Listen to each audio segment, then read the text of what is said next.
The NYXL have had perhaps one of their worst losses of the season when they were reverse swept by the Chengdu Hunters. The reverse sweep came about from the Hunters' innovative composition, which revolved around a Wrecking Ball and Zarya tank line that was constantly looking to disrupt and frustrate the NYXL with a more chaotic style of play. This style of play was particularly effective during that week, due to Orisa being in the hero pools and the more dominant double shield style of composition being left on the sidelines. Due to this, for their next game against the Guangzhou Charge, the Excelsior decided to take what had worked against them and adapt it to their own means. In this episode of Behind the Action, we will take a look at the NYXL that took this composition and made it their own.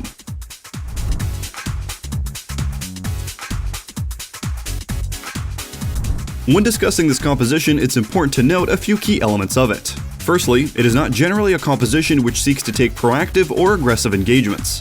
One might think that due to the presence of Wrecking Ball and Genji, the focus of the composition would be to converge on a target in the enemy's backline, much like a typical dive, but the focus is actually absorbing the pressure from those same styles of composition and punishing over-aggression. This is the very first teamfight between the Charge and the NYXL. The first thing to notice about the positioning of both teams is that they're playing relatively clustered, with the Zarya, Zenyatta, Ashe, and Mercy all playing relatively tight together. This defensive cluster is designed to do a few key things. The first is to provide protection for the most vulnerable dive targets in this composition, Zenyatta and Ashe. This protection naturally comes in the form of Zarya's projected barrier and Mercy's single target healing. The second aspect of this cluster is that it allows the Ashe to be pocketed by the Mercy with her damage boost and increase her lethality at range. This, alongside the range damage from Jonak Zenyatta, means that the majority of the damage coming from this composition is coming from heroes who work best at mid to long range. The question then becomes, what exactly are the two heroes who excel at close range like Genji and Wrecking Ball doing in this composition? If we watch Rio and Mano in this team fight, we can see a perfect example of what Wrecking Ball is supposed to do during fights like this where no ultimates are in play. Both Wrecking Balls are looking to swing in and use their pile driver ability to disrupt and displace the enemy's team's defensive cluster. If the Wrecking Ball can knock any of them out of cover or away from the rest of the teammates, then that could create a chance for any of the long-range damage dealers to get a clean shot onto them, or allow the Genji and Wrecking Ball a chance to quickly collapse on top of them. Unfortunately, this doesn't always happen, and as we can see with Rio and Mano, their engagements come up empty-handed as both Zenyatas are able to apply Orbs of Discord onto them, drastically reducing their survivability. In this particular scenario, we see Rio fall to half health as he tries to escape after completing his pile driver onto the NYXL's defensive cluster. As he attempts to roll away though, he has the Discord Orb reapplied to him by Jonak. This immediately prompts Haxel and Mano to use their high mobility to converge onto Rio and apply the last bit of damage necessary for the elimination. This entire sequence is NYXL's approach to this composition distilled. Look to find picks from afar with the damage boosted Ashe while punishing the other team's aggression and bad positioning, just like they do here.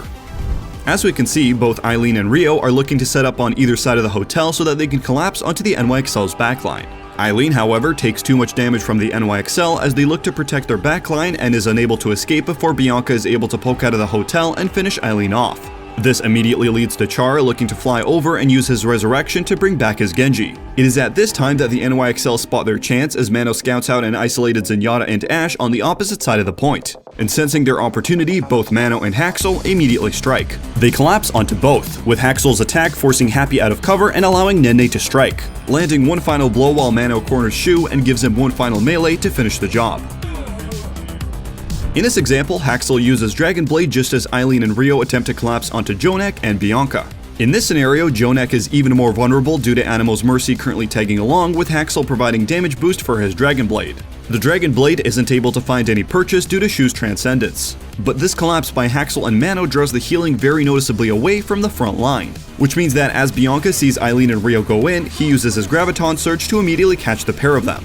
Without the healing from either Mercy or Zenyatta, both Rio and Eileen are completely caught out and eliminated.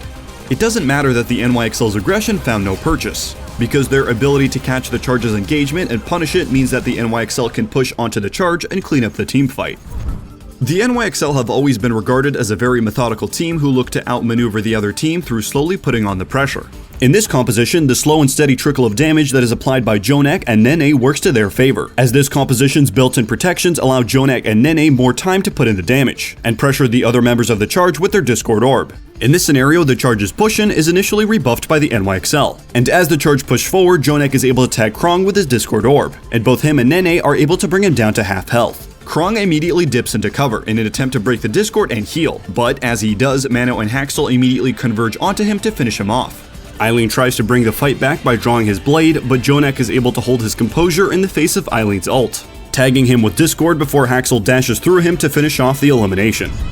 At the core of all of these engagements is the NYXL never being the first team to engage. This composition feeds off of the New York's naturally patient counter-punching style that looks to exploit the over-aggressiveness of the charge, and use the natural defensive nature of the composition to pocket and provide time and resources to their back line, while also creating a potential win condition for their two close-range damage dealers by allowing them to swoop in and dismantle the charge backline or to punish an overzealous frontline. This composition's power, and in turn its greatest benefit to the NYXL, is that it plays to their strengths, absorbing aggression and turning it into their favor, with smart target calling and focus fire to punish the charge on their way to a clean 3-0 victory. Thanks for watching. Let us know what you thought of NYXL in this series in the comments below.